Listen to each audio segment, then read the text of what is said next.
ታሪኩ የሚጀምረው በቤተሰብ እጦትና በአባቷ ናፍቆት ውስጥ የምትኖር ጂው የተባለች ምስኪን ልጅን እያስመለከተን ነው። አባቷ የለየለት ወሮ በላ በመሆኑና ሁሌም ጥፋት እየሰራ ስለሚሸሽ የት እንደሚገኝ አይታወቅም። ጂው በየቀኑ ጠዋት ትምህርት ቤት ስትሄድ አንድ ፖሊስ ከቤቷ ደጃፍ እየጠበቀ ሁሌም አባትሽ የት ነው ደውሎልሻል እያለ ይጠይቃታል። እሷ ግን ጥያቄውን ችላ ብላ መንገዷን ትቀጥላለች። እርሱ ግን ወደ አባቷ የምትሄድ እየመሰለው እስከ ትምህርት ቤቷ ደጃፍ ድረስ እየሄደ ይከታተላታል። የጂው መከራ በዚህ ብቻ አያበቃም። የክፍሏ ልጆች በዚህ ትምህርት ቤት ውስጥ መማር ያለባቸው የደህና ቤተሰብ ልጆች ብቻ ናቸው እያሉ ሞራሏን ይነኩታል። በእረፍት ሰዓት እንኳን ማንም አጠገቧ ሊቆም አይፈቅድም።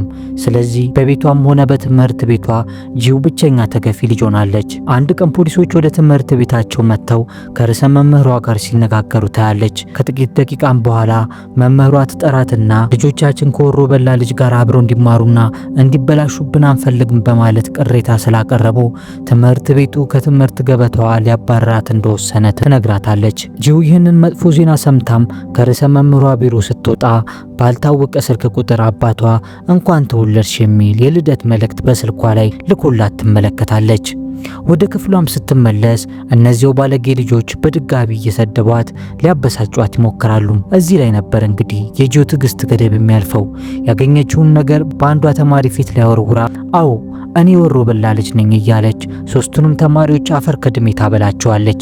ርዕሰ መምህሯም ሮጣ ስትደርስ ጂው የትምህርት ቤት መለያዋን አውልቃ በመስጠት ትምህርት ቤቱን ከነተማሩ ቀቅለሽ ቢው ብላ በጀግንነት ስሜት ተሞልታ ትወጣለች።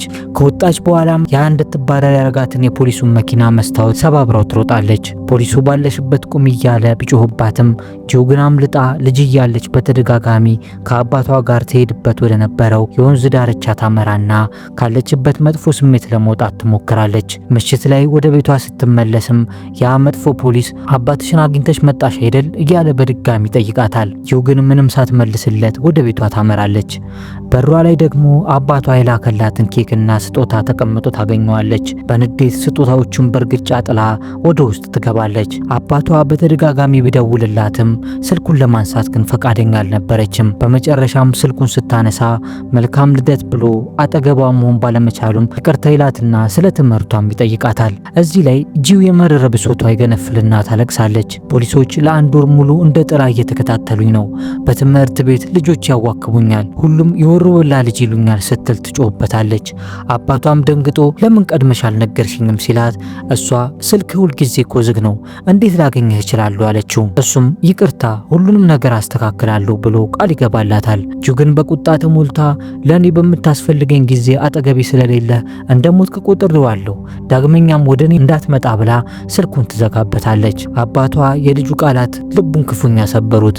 ስልኩን ሲከፍተውም ባለፈው አንድ ወር ውስጥ የላከችለትን አሳዛኝ ድረስልኝ መልእክቶች ያያል። በዚህ ጊዜ የልጁ ናፍቆት አንጀቱን አላውሶት ኖሮ ያለምንም ማመንታት ወደ ልጁ ቤት ይሮጣል። እንደደረሰም ቤቷን ከበው እሱን ሲጠብቁ የነበሩትን ፖሊሶች ዘርሯቸው ያልፋል። ህንፃው ውስጥ ሲገባም እነዚያ የላከላት ስጦታዎች መሬት ላይ እንደተጣሉ ይመለከታል። በሩን በተቀያሪ ቁልፍ ሊከፍተው ቢሞክርም ከውስጥ ግን ተቆልፎ ነበር። በዚህ ጊዜ ድምፁ ጂውን ከእንቅልፏ ይቀሳቅሳታል። በዚያው ቅጽበት ግን ኮፍያ የደፋ አንድ ገዳይ ወደ እርሱ ይመጣል። አባቷም አደገኛው ሁኔታ ወዲያውኑ ይገባውና ገዳዩ ወደ ውስጥ እንዳይገባና ልጁን እንዳይጎዳት በሩን ከውጭ አጥብቆ ይዘዋል። ጂው በበሩ ቀዳዳ በኩል ስታይ አባቷ ነው። በአንድ ሰከንድ ውስጥ ግን ገዳዩ ጥይት ተኩሶ የአባቷን ደረት ይመታል።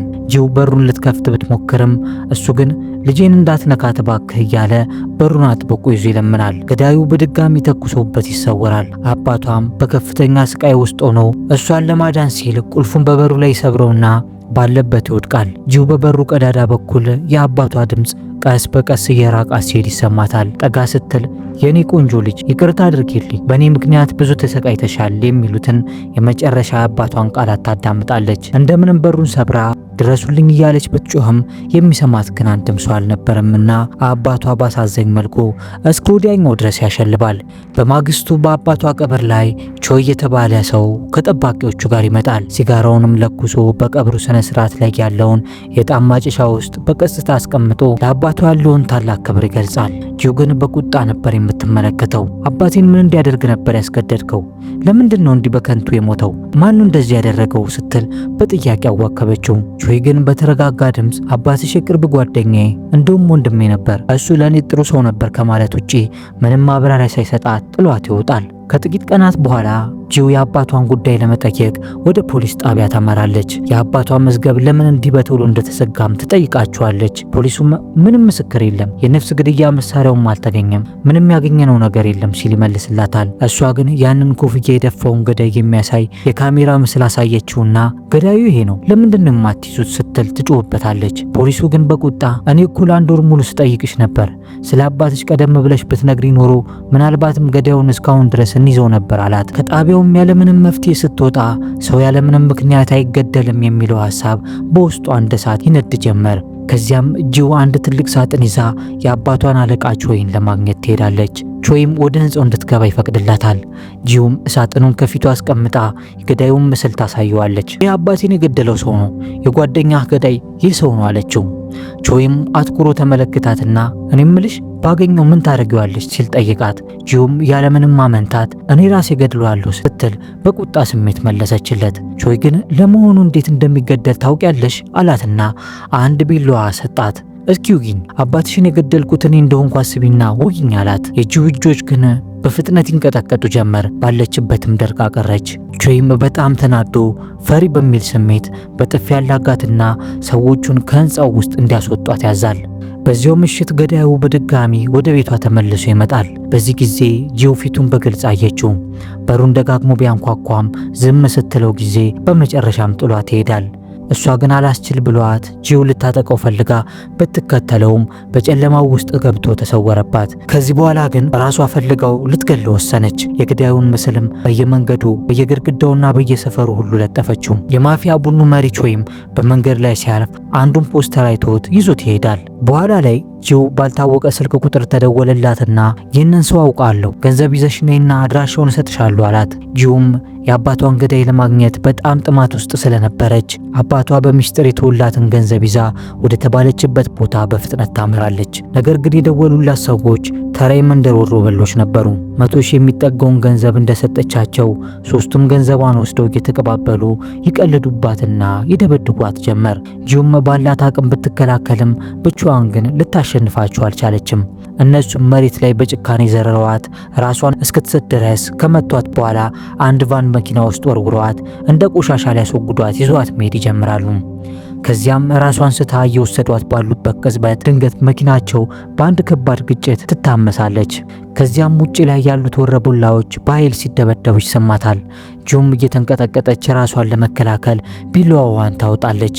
ብዙም ሳይቆይ የመኪናው የኋላ ኮፈን ተከፈተና አንድ ጠንካራ እጅ ቢላዋውን ከእጇ ይነጥቃታል። ከፊቷ የቆመው ሰው ቾይ ነበር። መሞት ከፈለግሽ ከዚህ የተሻለ መንገድ አይሻልሽም ነበር?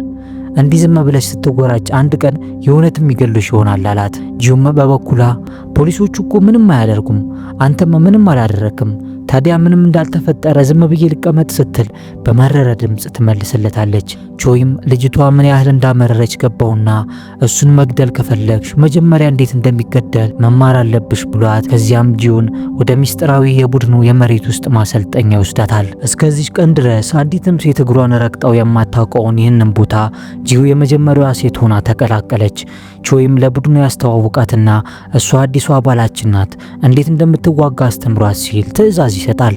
በዚያው ቅጽበት ሁሉም ወንዶች በግርምት ዓይን ያፈጡባታል። አንዱ ወንድም ወደ ክፍሏ እየመራት ከዛሬ ጀምሮ ሁሉንም ነገር አንቺ ነሽ የምትሰሪው፣ ሙሉ ቤታችንን ትጠርጊያለሽ፣ ልብሳችንንም ታጥቢያለሽ፣ እቃችንንም ታጥቢያለሽ፣ ሁሉንም እኔም መጀመሪያ ስገባ እንዲህ ነበርኩ እያለ የሥራ ድርሻዋን ሁሉ ይነግራትና ይሄዳል። ጂውም የአባቷን የቀብር አመድ በአንድ ቦታ ላይ በጥንቃቄ ታስቀምጠዋለች። ውድ ቤተሰቦች ታሪኩ እየተመቻችሁ ከሆነ ቻናላችንን ሰብስክራይብ፣ ይህን ቪዲዮ ደግሞ ላይክ ማድረግ እንዳትረሱ።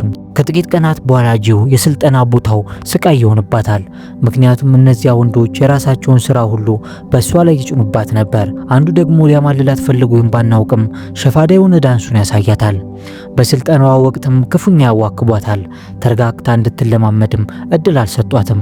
አንድ ቀን ግን አንዱ በስልጠና መሃል ሊቀልድባት ሲሞክር ጂው በኃይል ትመክተዋለች። ግርግር ሊፈጠር ሲልም አሰልጣኙ ጣልቃ ገብቶ ሁሉም ወደ ስራው እንዲመለስ ያዛል። ምሽት ላይ ሁሉም ተኝቶ እያለ ጂው በዝምታ ለብቻዋ መለማመዷን ትጀምራለች። ግን ቾይ መጥቶ ልታመልጭ እያሰብሽ ነው እንዴ በምሽት ሲላት፣ እሷ ግን በቆራጥነት ለማሸነፍና ጠላቶቿን ብቻ ለመበቀል እንደምትለማመድ ትነግረዋለች። ቾይም ለማሸነፍ ብቻ ጉልበት አያስፈልግሽም፣ በጉልበትሽ ብቻ ሳይሆን በአይምሮሽም ጭምር መዋጋት አለብሽ። ግንባሩን፣ አጥንቱን፣ መንጋጋውን፣ ከንፈሩንና ደረቱን ኢላማ ማድረግ አለብሽ። አስፈላጊ ሲሆን ሙሉ በሙሉ አድርቂቅ እያለ ራሱ ያሰለጥናት ይጀምራል። ጂው በጣም ፈጣንና የምትማረውን ሁሉ ወዲያውኑ የምትገነዘብ ልጅ ነበረች። ቾይም ችሎታዋለሽ ግን ኃይልሽ ገና ነው ይላታል። ቾይ እሷ እንድትጠነክርና የአባቷን በቀል እንድትወጣ ይፈልጋል። ጂውም ገዳዩ ከፊቷ እንዳለ አድርጋ እያሰበች ያላትን ኃይል ሁሉ አውጥታ ትለማመዳለች። ከጥቂት ቀናት በኋላ ቾይ አንድ አስፈሪ ውድድር ያዘጋጃል። ጂውን ጨምሮ ሁሉንም አዲስ ሰልጣኞች በአንድ ትልቅ ቤት ውስጥ ይዘጋባቸዋል። ከመካከላቸው አንዱ ብቻ እስኪቀር ድረስ መዋጋት ነበረባቸው። አሸናፊው የአንድ ሳምንት ረፍትና የገንዘብ ሽልማት ያገኛል። ከብዙ ዙር ፍልሚያ በኋላ መጨረሻ ላይ ሁለት ሰዎች ብቻ ይቀራሉ። ሲዘርስ የተባለ ወጣትና ጂው ብቻ። ሁለቱም በደርዘን የሚቆጠሩ ተፋላሚዎችን ጥለው ለመጨረሻ ፍልሚያው ይፋጠጣሉ። ሲዘርስ ፍልሚያውን ስለሚወድ ብቻ ይዋጋል። ጂው ግን ሌላ አማራጭ ስለሌላት ነበር የምትዋጋው። በመጨረሻም ሁልጊዜ የሚያሸንፈው ዓላማ ያለው ሰው ነውና ጂው አሸናፊ ትሆናለች። ከሰዓታት በኋላ ሲዘርስ ከተኛበት ራሱን ሲያውቅ ጓደኞቹ ወይኔ ሴት ዘረረችው እያሉ ያበሳጩት ጀመር። በዚያው ምሽትም ጂው የመለማመጃ መድረኩን ስታጸዳ ሲዘርስ ወደ እርሷ ይቀርባል። ጂውም ለተፈጠረው ነገር ይቅርታ ትጠይቀዋለች። እሱ ግን ምንም አይደለም፣ የግድ አንዳችን መሸነፍ ነበረብን ብሎ በተረጋጋ መንፈስ ውስጥ ሆኖ ይነግራታል። ነገር ግን ወደ ጓደኞቹ ሲመለስ ለጂው በሰጣት መጠጥ ውስጥ መድኃኒት እንደጨመረበት ተንኮሉን ይነግራቸዋል። ጂውም ትንሽ ቆይታ ወዲያውኑ ያዞራትና አይኗም ብዥ ይልባት ጀመር። በመድኃኒት መመረዟን ስትረዳ ግን እረፍዶባት ነበር። ሲዘርስና ጓደኞቹ ሊያጠቋት ሲሞክሩ ጂው እየታገለች እንደምንም አንዱን ገፋችው። ግን በዚያ ግርግር መሃል የአባቷ ሬሳ አመድ ያለበት ዕቃ ተከስክሶ አመዱ መሬት ላይ ይበተናል። ጂውም በጣም ተናዳ በዛ የዛለ ሰውነቷ መዋጋቷን አላቋረጠችም። ከብዙ ትንቅንቅ በኋላም በመጨረሻ ሲዘርስ አሸንፏት መዶሻ አንስቶ ሊመታት ሲል አለቃው ቾይ በድንገት ይደርሳል። ጥቃቱን አስቁሞም ጂውን ወደ ደህንነቱ የተጠበቀ ቦታ ይወስዳታል። ቾይም እጁን ወደ ሲዘርስ እያመለከተ ንገረኝ እስኪ ከሰውነት ክፍል ውስጥ የትኛውን ልውሰደው? ፊትን፣ እጅን ወይስ እግርህን? ሲል በረጋ ድምጽ ይጠይቀዋል። ሲዘርስም ክፉኛ ደንግጦ ቾይ ባክን፣ እኔ አንተ ምርጥና ታማኝ ሰው ነኝ፣ ምንም አታርገኝ እያለ ይለምነዋል። ቾይም እንዳልገድል ያደረገኝ እኮ እርሱ ብቻ ነው፣ አንተ የኔ ሰው ነህ፣ እሷን ደግሞ እዚያ መጣት እኔ ነኝ፣ በፍጹም ልትነካት አይገባም ነበር አለው። ከዚያም ቾይ ቢላዋውን አንስቶ በፊቱ ላይ ጥልቅ የሆነ ጠባሳ ያሳርፍበታል። ይህ ጠባሳም ለዘላለም ስህተቱን እንዲያስታውሰው ለማድረግ ያደረገው ምልክት ነበር። ጂው ራሷን ስታውቅም የመጀመሪያ ስራዋ የተበተነውን የአባቷን አመድ ሰብስባ ሳጥን ውስጥ መክተት ነበር። በከፍተኛ ሐዘን ተሰባብራም ሰውነቷ እየተንቀጠቀጠ ስታለቅስ የቾይ ታማኝ ሰው የሆነው ቴጁ ቀረብ ብሎ የምታለቅሽና ደካማ ከሆንሽ ይህን ቦታ መልቀቅ አለብሽ፣ አባትሽን በደንብ አውቀው ነበር፣ እሱ ደካማ አልነበረም፣ አንቺን ብትሆኝ አላት። ትንሽ ቆይቶም አለቃው ቾይ ጂውን አንድ ምግብ ቤት ውስጥ እንድትመጣ ይደውልላታል። በተባለችበት ሰዓትና ቦታ ሄዳም ታገኘዋለች። እሱም አንድ ነገር ተረጂ፣ ትናንት ሞተሻል፣ ዛሬ ግን እንደ አዲስ ተወልደሻል አላትና አንድ ሪቮልቨር ሽጉጥ ጠረጴዛው ላይ ያስቀምጣል። አባትሽ የተገደለው በዚህ ሽጉጥ ነበር። ገዳይ ወርውሮት ነበር የጠፋው። ይህ መሳሪያ ደግሞ የፖሊስ ሰራዊት ንብረት ነው። ይህ ማለት አባትሽን የገደለው ፖሊስ ነው ማለት ነው። ስለዚህ ፈልገሽ ግደይው ሲል ያዛታል። ከዚህ ጊዜ ጀምሮ ጂው እውነተኛ ስልጠናዋን ትጀምራለች። ለቀጣዩ 4 ዓመታትም ውጊያን፣ ጽናትንና ስትራቴጂን ስነ ስርዓትንም ጨምራ ትማራለች። በመጨረሻም ተወዳድራ የፖሊስ ሰራዊት አባላትን ተቀላቀለች። 2 ግቦች ነበሯት። አባቷን የገደለውን ፖሊስ አግኝቶ መግደልና የቾይን ድርጅት ከውስጥ ሆኖ መጠበቅ። ከዕለታት በአንዱ ቀን አንድ ተልእኮ ተሰጣት። አንድ ተጠርጣሪ እያሳደደች እያለ አጋሯን ወደ ውጭ ትታ ህንፃ ውስጥ ለብቻዋ ገባች። በዚያም አንድ የተደበቀ የወንጀል ቡድንን ደረሰችበት። በህንፃው ውስጥ የተለያዩ የወንጀል ድርጊቶች ሲከናወኑ ታያለች። ራሷን የሳተች አንዲት ሴትም አግኝታ ልታነቃት ትሞክራለች። ከዚያም ተደብቃ ስትመለከት የአደንዛዥ ዝውውር ሲካሄድ ትመለከታለች። የዚህን ወንጀል ምርመራ የሚያካሂደው ደግሞ ፒልዱ የሚባል መርማሪ ነበር። ልክ ዝውውሩ ሊጠናቀቅ ሲል ግን ጂው በድንገት ተወርውራ በመግባት ሁሉንም ታደባያቸዋለች። ይህም የእጽ መቆጣጠሪያ ክፍሉ ለ6 ወራት በሚስጥር የመከታተል ኦፕሬሽናቸውን ያበላሸዋል። ፒልዱም ማንነቱን ገልጦ ሁሉንም ነገር አበላሸሹ፣ ይህ የኔ ስራ ነበር አላት። ጂውም በቦታው ከነበሩት አንዱን በግድያ ወንጀል ታስሯለች። ነገር ግን ከጥቂት ደቂቃዎች በኋላ የበላይ አለቃዋ ደውሎ የያዘችውን ተጠርጣሪ ለፒልዱ ቡድን አስረክባ እንድትወጣ ያዛታል። እሷም ትዕዛዙን አክብራ ትወጣለች። በማግስቱ ጂው ወደ እጽ መቆጣጠሪያ ዋና መስሪያ ቤት ትሄዳለች። እዚያም ከዓመታት በፊት አባቷን ለመግደል ወደ ቤታቸው መጥቶ የነበረውን ካፕቴን ቻንን ታገኘዋለች። ነገር ግን እርግጠኛ መሆን አልቻለችም። ካፕቴኑ ወደ ቢሮ አስገብቶ የትናንቱን ኦፕሬሽን አበላሽተሻል፣ ያደረግሽውም ያለበቂ ማስረጃ ነው አላት። ጂውም ግን ያንን ሰው እንዲይዘው እድል ስጠኝ እባክህ፣ እውነቱን እንዲናዘዝ አደርገዋለሁ ስትል መለሰች። ካፕቴኑም ለምንድን ነው እኔ የምመራውን ቡድን መቀላቀል የፈለግሽው ብሎ ደጋግሞ ይጠይቃታል። እሷ ግን ዝምታን ነበር የመረጠችው። በመጨረሻም ካፕቴኑ ወደ ቡድናችን እንኳን በደህና መጣሽ አላት።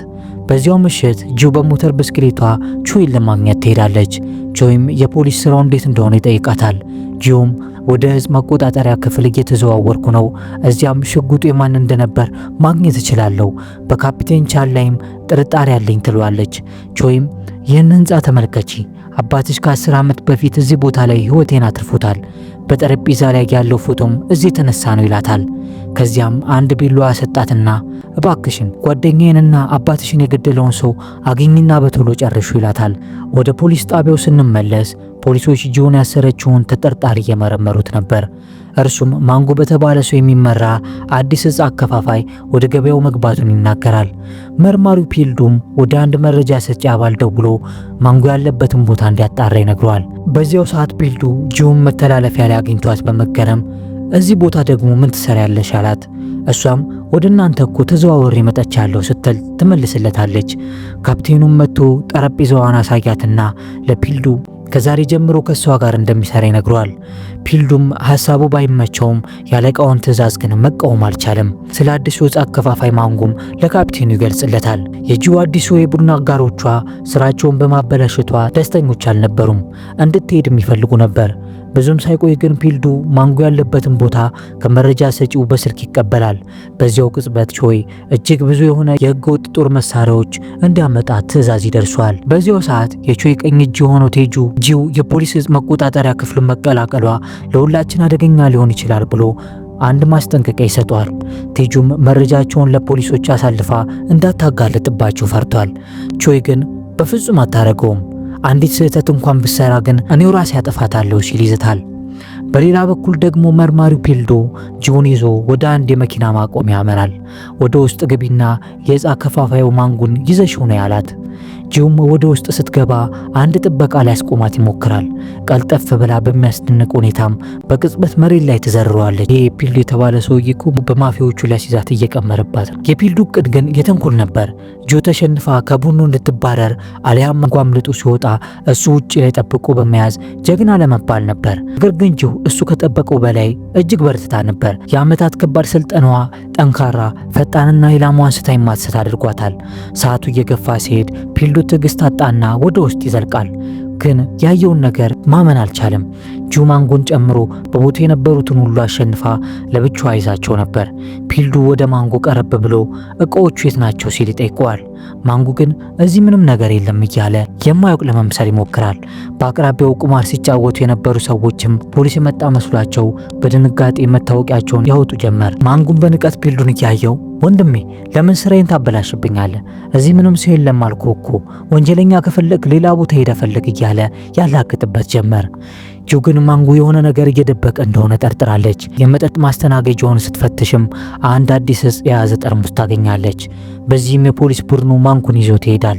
ፒልዱ ጂውን ትኩር ብሎ ተመለከታትና ጉልበትሽን ለማሳየት ነው ሁሉንም የደበደብሻቸው? ፖሊስ መሆንሽን አትርሽ ይላታል። ፖሊስ ጣቢያም ሲደርሱ ፒልዱ ማንጎን መመርመር ይጀምራል። ንገረኝ፣ ይህንን እጽ የሰራው ማን ነው አለው። ማንጎ ግን ፈጽሞ ልትይዞ አትችልም፣ እሱ ከአደገኛም በላይ አደገኛ ነው ሲል ይመልሳል።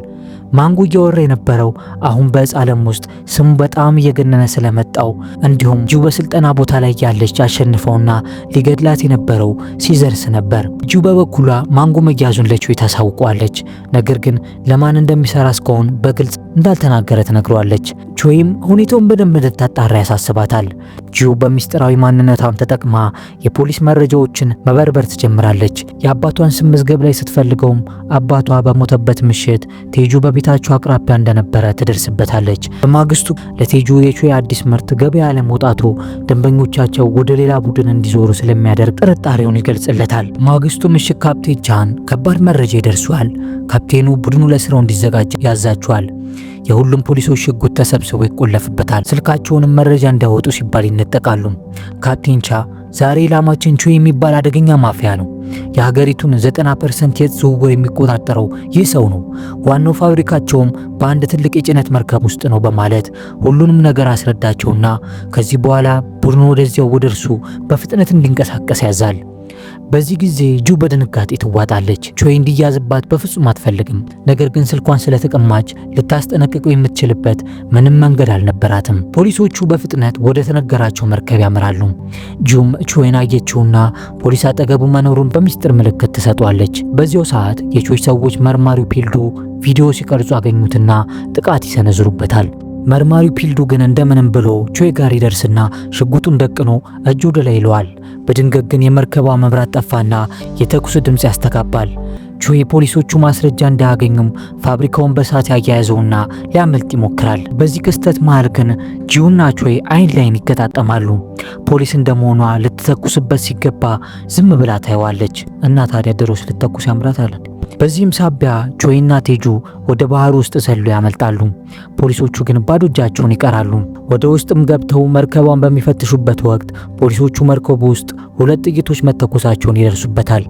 ጂውም አባቱ የተገደለበትን ያንኑ ሽጉጥ ማንም ሳያት አንድ ቦታ አስቀምጣው ለካፕቴን ቻ ይኸው የተተኮሰውን ሽጉጥ እዚህ አገኘሁት፣ የሆነ ሰውም የሽጉጡን መለያ ቁጥር ሊያጠፋው ሞክሯል ስትል ተነግሯለች። ግን ካፕቴን ቻ ከሌላ ፖሊስ ስልክ ተደውሎለት የቡድናችንን መሳሪያዎች በሙሉ ፈትሸናል፣ ማንም ሰው አልተኮሰም የሚል መረጃ ይሰጠዋል። በሌላ በኩል ቾይ በንዴት ተሞልቶ ወደ መደበቂያው ቤት በሰላም ገብቷል። ጂው በበኩሏ መኪናው ውስጥ ገብታ በሚስጥራዊ ስልኳ ለቾይ ብትደውልለትም ቾይ ግን የክዳችሁ ስለመሰለው ስልኩን አላነሳላትም። ፖሊስ ጣቢያ ውስጥም ካፕቴኑ የእያንዳንዱን ፖሊስ ሽጉጥ ቢፈትሽም የተተኮሰበትን አንድም መሳሪያ አላገኘም። ጂውና ፒልዱም ራት እየበሉ ሳለ ቾይን ለመያዝ እንዲህ በጣም ለምን ተጨነቅ ስትል ጠየቀችው።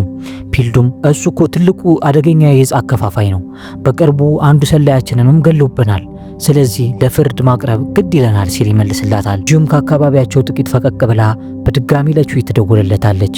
በዚህ ጊዜም ያነሳላታል። እሷም ስለ ኦፕሬሽኑ ቀድሜ አላውቅም ነበር፣ ነገር ግን ባገኘሁት መረጃ መሰረት ሆቴል ውስጥ 3 የተደበቁ ካሜራዎች አሉ። እያንዳንዱን እንቅስቃሴም ለኛ መቆጣጠሪያ ክፍል ያስተላልፋሉ።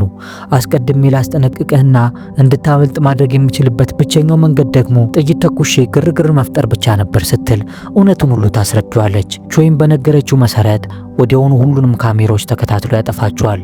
ፖሊሶቹም መረጃው መቋረጡን ሲያውቁ በጣም ይናደዳሉ። ካፕቴን ቻም በሽንፈት ላይ ሽንፈት እየተደራረበበት ሲመጣ ተስፋ መቁረጥ ይጀምራል። በዚህ መሃል ያ የድሮ የጁ ተፈላሚና የቾይ ሰራተኛ የነበረው ሲዘርስ ከአጋሮቹ ጋር በበቀል ጥማት ተሞልቶ ከመደበቂያው ይወጣል። በቀጥታም ከ5 ዓመት በፊት ሰልጥኖበት ወደ ነበረው የቾይ ስፖርት ቤት ያመራል። በቢላዋም እየታገዙ በስፖርት ቤት ውስጥ ያገኙት የነበሩትን ሁሉ አንድ በአንድ ያጠቃሉ። በዚህም ጥቃት 9 የቾይ ወጣቶች ክፉኛ ይቆስላሉ። ቴጁም እዚያው ነበር። ሲዘርስ ግን ቴጁን አልገደለውም። ነገር ግን ልክ እንደ ድሮ እሱም እንዳይረሰው በማሰብ እጁን ብቻ ሰብሮት በሕይወት ከነነፍሱ ይተዋል። በዚህ ምሽት ካፕቴን ቻ ከቢሮ ሲወጣ አንድ ሰው ይከታተለው ነበር። ካፕቴኑ ከአንድ ሰው ጋር በሚስጥር ተገናኝቶ የሽጉጡን መለያ ቁጥር ይሰጠዋል። የላቦራቶሪ ምርመራውም የተፋቀውን የሽጉጥ ቁጥር እንደምንም መልሶ ያወጣዋል። ከጥቂት ደቂቃዎች በኋላ ፖሊሶች ወደ ቾይ ስፖርት ቤት ይመጣሉ። ጥቂት ሰዎች ሞተው ነበር፣ የተረፉት ደግሞ ክፉኛ ቆስለዋል። ጂው የተጎዳውን ቴጁን ወደ አምቡላንስ እየወሰደች ሳለ ፒልዱን ቾይ እዛ ነበር ስትል ጠየቀችው። ፒልዱም አረዚ ያልነበረም ሲል ይመልስላታል። ፖሊሶቹም በቦታው ላይ እጽ ቢያገኙም የድብቅ መከታተያ ምስሎች ግን ምንም ጠቃሚ መረጃ አልሰጣቸውም። ከጥቂት ቀናት በኋላ በዚህ ጥቃት ያዘነው ቾይ በጥቃቱ የሞቱትን ሰዎችን ለማክበር ወደ መታሰቢያ ቦታ ይሄዳል። ጂውም እሱን ለማግኘት ወደዚያ ብትሄድም አለቆቿ ካፕቴን ቻና ፒልዶ ከርቀት ሲመጡ ትመለከታቸዋለች። በዚህ ጊዜ በፍጥነት ፊቷን በሄልሜት ሸፍና ትደበቃቸዋለች። ሁለቱም ፖሊሶች ለሞቱት ዜጎቻቸው አሸኛኘት ለማድረግ መጥተው ስለነበር ከማፊያዎቹ ጋር በዚያው ቦታ ይገናኛሉ። ደፋሩ ቴጁ መርማሪ ፒልዶን አስቁሞ ወደ መታሰቢያው አንድ ሰው ብቻ መግባት እንደሚችል ይነግረዋል። በዚህ ጊዜ ዋና አለቃቸው ወደ ውስጥ ሲገባ ከማፊያዎቹ አለቃ ከቾይ ጋር ፊት ለፊት ይገናኛሉ። በዚህ ጊዜ ቾይ ሰዎች ካፕቴኑን ይከቡታል። የፖሊሶቹ አለቃ ቻም ለቾይ ስማ፣ የአንድ ውሻ ህይወት መኖር አለመኖሩና ዕጣ ፈንታው በባለቤቱ እጅ ነው የሚወሰነው። ባለቤቱ ጥሩ ከሆነ ውሻው በሰላም ይኖራል፣ ባለቤቱ መጥፎ ከሆነ ግን ውሻው በማንኛውም ጊዜ ይሞታል ሲል አሽሙር ይናገረዋል። ያው አንተ የኔ ቡችላ ነህ እያለ ሊያናደደው እየሞከረ ነው። ቾይም ፖሊስ ባትሆን ኖሮ እዚህ ከመድረስ በፊት ትነክሰኝ ነበር። አዎ ዛሬ ያሸነፍክ ሊመስልህ ይችላል፣ ግን እኔም በፍጹም ልትይዘኝ አትችልም ሲል በቁጭት ይመልስለታል። ቹም ከወጣ በኋላ ቾይ ለሰዎቹ ከእንግዲህ ማንኛውንም መረጃ ለኔ በቀጥታ አሳውቁኝ ሲል ያዛል። ይህን ያዘዘው በድርጅቱ ውስጥ እንደ ቴጁ ያሉ በከፍተኛ ደረጃ የሚያምናቸው ሰዎቹ ሳይቀሩ ሁሉም ሊከዱት እንደሚችሉ መጠርጠር በመጀመሩና መረጃዎች ለፖሊስ እየወጡበት እንደሆነ ስለተረዳ ሁሉንም ነገር በእጁ ለማድረግ ስለፈለገ ነበር። ይህ በእንዲህ እንዳለ በሌላ የከተማዋ ክፍል የጂውና የቾይ ጠላት ሲዘርስ እንዲሁም ቡድኑ በቾይ ሰዎች ላይ ባደረሱት ጥቃት ተደስተው ድላቸውን እያከበሩ ነበር። በመሃልም ሲዘርስ ስለ ጂው ከዓመታት በፊት ጠፍታ ወዴት እንደሄደች የሚያውቅ እንደሌለ ጓደኛው ጋር ያወራሉ። ያው ጂው የፖሊስ አባል መሆኗን ስለማያውቅ ነበር፣ ግን ከዚህ በኋላ አግኝተው ሊጨርሷት እንደሚፈልጉ ይምላሉ። በፖሊስ ጣቢያ ውስጥ ደግሞ የፒልዶ አጋር አንድ የተነሳ ፎቶ ያሳየዋል። ፎቶ ላይ የሚታየው በቾይ ስፖርት ቤት ውስጥ ሰዎችን የገደለው ሲዘርስ እንደነበር ነው። ጂው ስታየው ወዲያውኑ ታውቋለች፣ ነገር ግን ምንም አልተነፈሰችም። ከዚህ በኋላ ፖሊሶቹ ቾይ ጥቃት ስለደረሰበት በቀጣይ ምን አይነት የበቀል እርምጃ እንደሚወስድ እየገመቱ ነበር። ቾይም በበኩሉ ለበቀል እየተዘጋጀ ነው፣ ምክንያቱም ብድሩን ካልመለሰ ቡድኑ በንዴት እንደሚፈራረስ ያውቃል። የፖሊሶቹ አለቃ ቻም እስኪ ያዝነውን ማንጉን ልቀቁትና ቾይ ምን እንደሚያደርግ እንከታተለው ሲል ያዛቸዋል። ጂው ግን በፍጹም ሁለቱ ቡድኖች ከተጣሉ ብዙ ሰው ያልቃል ስትል ትቃወማለች። አለቃቸው ግን በጭካኔ ችግር የለውም መጥፎ ሰዎች ቢሞት ምንም አይደለም ሲል ይመልስላታል። ጂው ወዲያውኑ ለቾይ በሚስጥር ስልኳ ማንጉ ሊለቀቅ ነው፣ ወጥመድ ነው፣ ተጠንቀቅ የሚል መልእክት ትልክለታለች። ቾይም የቅርብ አጋሩ ታዩን ጠርቶት ሁሉንም የቡድኑን አባላት በአስቸኳይ እንዲሰበሰቡ አዘዘና የፖሊሶቹ አለቃ እኔ ሞኝ መስሏለሁ፣ ግን ሞኝ ራሱ መሆኑን አላወቀም ሲል ያሾፋል። የፖሊሶቹ አለቃ ቻም ለቡድኑ አንድ ምስራች አለኝ፣ ከቾይ ሰዎች አንዱ እኛን ሊቀላቀል ነው፣ ያ ሲሆን የቾይ ቡድን ከውስጡ ይፈርሳል አላቸው። ጂው ወዲያውኑ ይህንን መልእክት ለቾይ ያከችለትና በሞተር ብስክሌቷ ወደ ቦታው ትሄዳለች። ይህ በእንዲህ እንዳለ የቾይ የቀኝ እጅ የሆነው ቴጁ ከደንበኛቸው ጋር ካደረገው ስብሰባ እየተመለሰ ነበር። መኪናው ውስጥ እጽና የመሰላል ምልክት ያለበት ፖስታ ተቀምጦ ይጠብቀዋል። ቴጁ እሱን ለማጥመድ ሆን ብሎ የተቀመጠ መሆኑን አላወቀም። ጂውም በበኩሏ የፖሊሶቹ አለቃ ወንጀለኞቹን ክትትል ወደሚያደርግበት ቦታ በፍጥነት ትደርሳለች። ግን አንድ ያልታወቀ ሰው ከርቀት ፎቶ እያነሳት ነበር። ጂውም ጉዳዩን ለማጣራት ወደ ህንጻው ታመራለች። በዚያው ቅጽበት ቴጁ በቦታው ደርሶ መኪናው ውስጥ ተቀምጦ የሆነ ሰው እየጠበቀ ነበር። ጂውም አለቃቸው ከማን የቾይ ሰዎች ጋር እንደሚገናኝ ለማየት ተዘጋጃለች። ግን በድንገት መርማሪው ፒልዶ ባላሰበችው ሰዓት ይመጣል። ለካ ከርቀት ሆኖ ሲያነሳት የነበረው እርሱ ነበር። ጂውም ልክ እንዳየችው ለማምለጥ ስትሞክር እሱም ሄልሜቷን አውልቆ ለማየት መታገል ይጀምራል። ግን ከጥቂት ትግል በኋላ እንደምንም አምልጠው ትወጣለች። በሞተር ሳይክሏ ወደ መጣችበት እየከነፈች ሳለም በመንገዷ ስታልፍ የራሳቸው ጉድ ቴጁ ወደ ፖሊሶቹ መሪ ሲቃረብ ታየዋለች። ይህም አለቃቸው በፖሊስ ውስጥ ያለውን ከዳተኛ ለመለየት የዘረጋው ወጥመድ መሆኑን ታረጋግጣለች። መሪው ፒልዱም ያነሳቸውን ፎቶቹን ለካፕቴን ቻ ያሳየዋል። አለቃቸውም ከመካከላችን ለቾይ ታማኝ የሆነ ሰው አለ፣ ጂው ወደኛ ከመጣስ ጀምሮ ኦፕሬሽኖቻችን ሁሉ እየከሸፉ ነው፣ ስለዚህ ጆይን እጠረጥራታለሁ ሲል ይደመድማል። ጂው ቤት እንደደረሰች ወዲያውኑ ቴጁ ከፖሊሶች ጋር ተገናኝቶ እንደነበር ለቾይ ታሳውቀዋለች። ወዲያውኑም ስልኩ እንደተዘጋ ቴጁ መጥቶ ከአዲሱ የእዝ ደንበኛቸው ጋር የነበረው ስብሰባ በጥሩ ሁኔታ እንደተጠናቀቀ ቢናገርም ቾይ ግን አላመነውምና ከቢሮ እንዲወጣ ያዟል። በቴጁ መኪና ውስጥ ተቀምጦ የነበረው ደብዳቤ ጠላታችሁ ሲዘርስ የት እንዳለ ማወቅ ከፈለግ ከታች ባሉ አድራሻ ና የሚል ነበር። ይህ ደግሞ የፖሊሶቹ አለቃ ቻ በቾይ ስም አስመስሎ የላከው ወጥመድ ነበር። በማግስቱ ጂው አባቷ የገደለበትን የሽጉጡን ዝርዝር መረጃ ለመከታተል ትሄዳለች። በፍለጓም የሽጉጡን የመለያ ቁጥር አገኘች። ነገር ግን ለማን እንደተሰጠ ገና አላወቀችም። መረጃዎችን በደንብ ስበረብር ግን በመጨረሻ ሽጉጡን ይዘው የነበረው የፖሊሱን ስም አገኘችውና አለቃዋ ቻንን ሄዳ ጃንግሱ የተባለው ፖሊስ ማን ነበር ስትል ጠየቀችው። ሽጉጡ የተሰጠው ለዚህ ሰው ነበር። አለቃዋ ሽጉጡ የኔ ነው ካለ ልትገድለው ቾይ ሰጣትን ጩቤ አውጥታ ልትሰካለት ተዘጋጅታ ነበር። ካፕቴኑ ግን ጃንግሱ የኔ ቡድን አባል ነበር። ወደ እኔ ቡድን በመጣ በመጀመሪያው ሳምንት ነበር የተገደለው። የገደለውም ቾይ ነበር አላት። ጂውም ባለቋ መልስ ክፉኛ ትደናገጣለች። አሁን ማስረጃዎች ሁሉ ወደ ቾይ እያመለከቷት ነው። ቾይ እሷን እየተጠቀመባት መሆኑን ጠርጥራ ፊት ለፊት አግኝታው ጃንግሱ ስለተባለው ፖሊስ ትጠይቋለች። ቾይ ግን ሁሉንም ነገር አላቅም ብሎ ይክዳታል። ካፕቴኑ ውሸታም ነው፣ በፍጹም እሱን እንዳታምን ይላታል። ይህ ሰውዬ ግን እየተጫወተባት ነው መሰለኝ። እሺ ለማንኛውም ወደ ፖሊስ ጣቢያው ስትመለስ ጓደኛዋ መርማሪ ፒልዱ ለራት ይጋብዛታል። እሷ ግን ስራ አለብኝ ብላ እምቢ አለችውና ትወጣለች። እሱ ግን በሚስጥር ይከታተላታል። ጂውም ስለ ጠላቷ ሲዘርስና የዕፅ አከፋፋዩ ማንጎ መረጃዎችን ስትጠይቅ አምሽታ ወደ አንድ ህንፃ ምድር ቤት ውስጥ ትገባለች። ወዲያውም ፒልዱ ማንም ሳያየው ጂው መኪና ውስጥ ገብቶ ሹፌር ወንበር ላይ ይቀመጣል። ጂው ስትመጣም ለማስደንገጥ እዚያው ጠብቃትና እዚህ ምን ትሰሪያለሽ ሲል ይጠይቃታል። ጂውም ያለ መደናገጥ ስለ ማንጎና ስለ ሲዘርስ መረጃዎችን እየፈለኩ ነበር ስትል በቆራጥነት ትመልስለታለች። ፒልዱም የምትሄጅበት ቦታ ሁሉ እኔ አብሬሽ እመጣለሁ ብሎ ይከታተላታል። በዚያው ቅጽበት የዕፅ አከፋፋዩ ማንጎ በአቅራቢያቸው አዩትና መኪናውን መከታተል ይጀምራሉ። ማንጎ መኪናውን እየነዳ ወደ አንድ የተተወ የድሮ ፋብሪካ ያመራል። ጂውና ፒልዱም መኪናቸውን ከኋላ አቁመው ግድግዳውን ተራምደው በዝምታ ወደ ፋብሪካ ውስጥ ይገባሉ። ቦታው ቀደም ሲል የመኪና ማምረቻ ፋብሪካ ነበር። ከርቀት ሆነውም ሁኔታውን መከታተል ይጀምራሉ። ብዙም ሳይቆይ በቦታው ሲዘርስ ይደርሳል። ፋብሪካው ውስጥ ከማንጎ ጋር ተገናኝቶ አዲስ የዕፅ ምርት ለማንጎ ያቀብለዋል። ማንጎም እቃውን ተቀብሎ ይወጣል። በዚያው ሰዓት ቾይ በአንድ ምግብ ቤት ውስጥ ራት እየበላ ያለ የሆነ አደጋ እንደከበበው ይሸክከውና ቀልቡ ይነግረዋል። ከዚያም የሬስቶራንቱን ባለቤት ሲጋራ ገዝተና ብሎ ወደ ውጭ ላከውና ከመጣበት ጥቃት እንዲተርፍ ያደርገዋል። ባለቤቱም እንደወጣ ቾይ እሱን ለመግደል አድፍጠው ይጠባበቁ የነበሩትን ሰዎች ሳይቀድሙት ቀድሟቸው ያጠቃቸው ጀመር። ወደ ፋብሪካው ስንመለስ ደግሞ ሲዘርስ ጂውና ፒልዱ ተደብቀው እየተመለከቱት እንደሆነ አውቋል። ወዲያውኑም ሰዎቹን ልኮ እንዲያጠፏቸው ያዛል። ጂውና ፒልዱም በጀግንነት ቢዋጉም የሲዘር ሰዎች ግን ብዛት ስለነበራቸው አሸንፏቸዋል። ከዚያም ሁለቱን አንጠልጥለው ሲዘርስ ፊት ያቀርቧቸዋል። ሲዘርስም ጂውን ሲያያት በፈገግታና በርካታ ይሞላል። በመካከላቸው ያለው የቆየ ጥላቻቸውም አሁን እንደ አዲስ ይገነፍላል። ካየውሽ ቆየሽ እኮ ናፍቀሽኝ ነበር፣ አንቺን በማየቴ ደስ ብሎኛል አላት በዛ ክፉ ድምጹም። በመቀጠልም ሰዎቹ ጂውንና ፒልዱን መኪናው ውስጥ እንዲከቷቸው ያዛል። እነርሱም እጆቻቸውን ጠፍንገው ከመኪናው ጋር አስረው መኪናው ውስጥ ያስገቧቸዋል። በኋላም መኪናዎችን አድቅቆ ተራ ቁርቁር ወደሚያደርገው ማሽን አስገቧቸውና መኪናውን ይጨፈልቁት ጀመር። ሁለቱም የፈጣሪ አለህ እያሉ ለማምለጥ ቢታገሉም ምንም ግን ሊሳካላቸው አልቻለም። ሲዘርስ ፒልዱን በቢላዋ ወገውና ወዲያውኑ ለሰዎቹ ደውሎ ቾይ ሞተ ወይ ብሎ ጠየቀም። ለካ ቾይን ለማስገደል ሰዎቹን የላከው ሲዘርስ ነበር። ስልኩን ያነሳው ግን ቾይ ራሱ ነበር። ይቅርታ ሰዎች በሙሉ አልቀዋል አለው።